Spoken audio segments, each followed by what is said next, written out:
This woodpecker, oh, I got this headache. I was banging my head on a tree all day. But he doesn't. Why? Well, because God made him with special equipment. For instance, between his beak and his skull, there's a piece of cartilage. It acts as a shock absorber.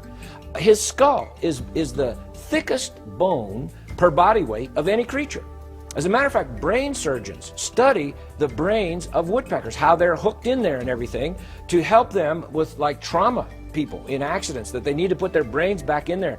And so they study woodpeckers.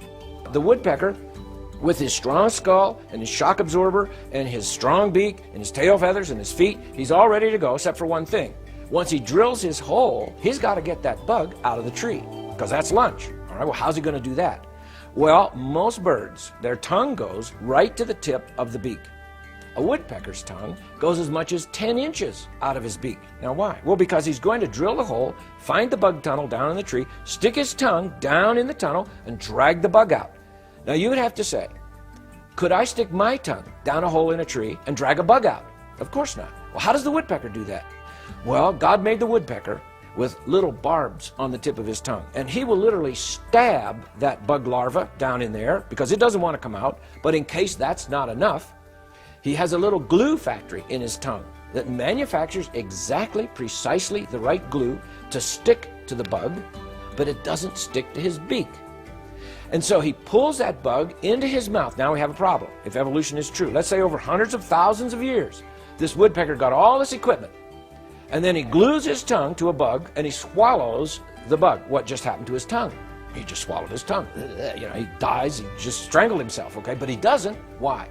Well, because as he brings the bug into his mouth, he has another little factory that manufactures the solvent to dissolve the glue. So he dissolves the glue, loosens up the bug, swallows the bug. God made him that way. Woodpeckers, when they peck, they open their eyes between each peck, and they aim their beak, they focus, they aim their beak, they close their eyes, and then they hit the tree. So you hear a woodpecker out there, he's going drrr, drrr. Every time you hear that drrr, in between each peck, he opens his eyes, focuses, aims his beak, hits the tree. Why? Well, they used to think it was just to keep the wood chips out. But now the scientists have measured the force of the impact of the woodpecker's head against the tree, and the force is so great that if he did not close his eyes, he would pop his eyeballs out. So I would say, have you ever seen a blind woodpecker? No, they never miss. They never miss. Okay? Now, one special woodpecker, the European green woodpecker. I think he's unique in all the animal kingdom. I don't know for sure, but I think he might be. His tongue is different than any other tongue, as far as I know. Our tongue starts in the back of our throat, comes up and out the front. His tongue starts in the back of his throat, goes down the throat, comes out the back of his neck, up over the top of his head. It's under the skin. Comes out a little hole between his eyes, goes in one of his nostrils, and then comes out of his beak. And you would have to say, now how does that evolve? I've asked evolutionists that question. I've said, now you tell me, how and where did that tongue come from? They don't have a clue. They can't tell me. I'm saying, well, you're telling me that this bird evolved from some other creature, but there's no other creature that we know of with a tongue like that. How did that happen? They don't have any idea. I think there are very bright people who study science and do a good job of it, but all of a sudden they get to a point where they have to decide, did this thing happen over long periods of time somehow? Or, boy, it sure looks like it could have happened just bang, just like it is. And then, if they discover, hey, I have no way of describing this thing in terms of evolutionary science, they're faced with the other option, which is maybe a designer and a creator, and they say, I don't want to go that way, okay? So they suppress that evidence. And so many of the things that I studied, we had to search just to find information on them because they are not in the textbooks. They just don't put them in because they have no way to explain it. And so they just ignore it. So with the woodpecker, with that European green woodpecker, you know, there you see that, you know, how God has created something to where evolutionists can't explain why, with its tongue going all the way through its head and out its beak. That long tongue is going to give it ability to be able to, you know, get bugs, maybe at a further distance and such. So evolutionists can't explain that. So those are a couple good examples on how God has created his beings in order to show his divinity. when God puts something together, He puts it together the right way. Mm-hmm. And yeah, we adapt our surroundings, and that is true. But God did not create things that needed to be improved. God is perfection. God is perfect. He created perfections. Now, as I began to look at the sea creatures and the fish and the birds, one of the things on a spiritual level that really stood out to me was the fact, and through this whole series, we keep going back to Noah's Ark. Noah was a type of Christ. He was a symbol of what Jesus was. Noah was a redeemer of creation. God created in Genesis chapter 1. Adam and Eve fell in Genesis chapter 2. And when they fell, when they sinned, the punishment was that they were cast out of the garden and sin came into the world. And as history went on from there, sin increased until we find the days of Noah. And the Bible talks about in the days of Noah, the men were wicked. They did wicked things. And God found favor in Noah. Or Noah found favor in God, I should say.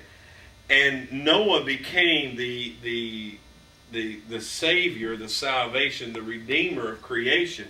God sent the animals to Noah. Noah built the ark over a 120-year period of time. The floods came, killed all of the living creatures on the land, all the mankind, all the animals, except those that Noah had saved. The other exception that I see to the redemption of Noah is the fish. Now, I'm sure in the process of the flood, there were some fish that died. More likely, in the process of the drying up of the flood, there were some fish that died. But the fish of the sea did not need, they were not in need of redemption through Noah. And as I began to think about that, I thought there was a significance there. And I have really learned as we have looked through this, and hopefully you have paid attention as well, that throughout all of Genesis, we see over and over and over again that Genesis 1 predicts, prophesies into the future, prophesies new things. And I believe here God is showing us on this fifth day that He was going to have a chosen people. Now, the fish was not the climax of creation. Next week, we're going to talk about the creation of man, which was the crowning jewel of all creation. However, the fish, I believe, do represent God's chosen people.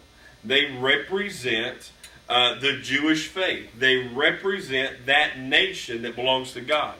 When God made a covenant with Abraham, God said, I'm going to make you the father of many nations. You're going to have offspring like that number, like the sand of the shore, the stars in the sky.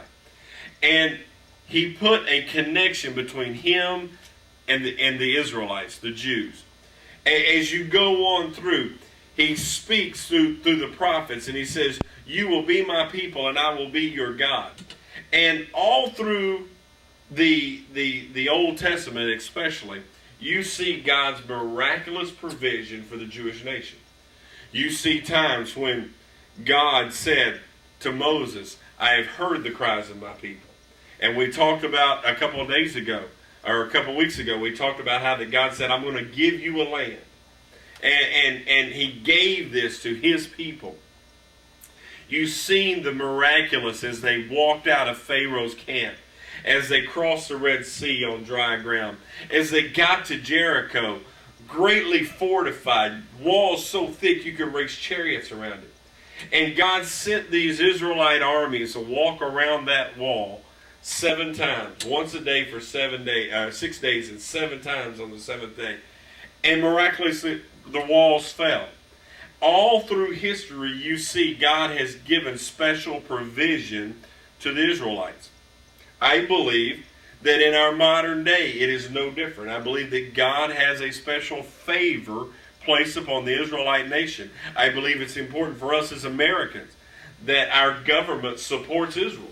Why? Because I believe that in the last days, in the Armageddon, I believe as you get into Revelations, you're going to find the same kind of miraculous, God-inspired intervention with the Israelite nation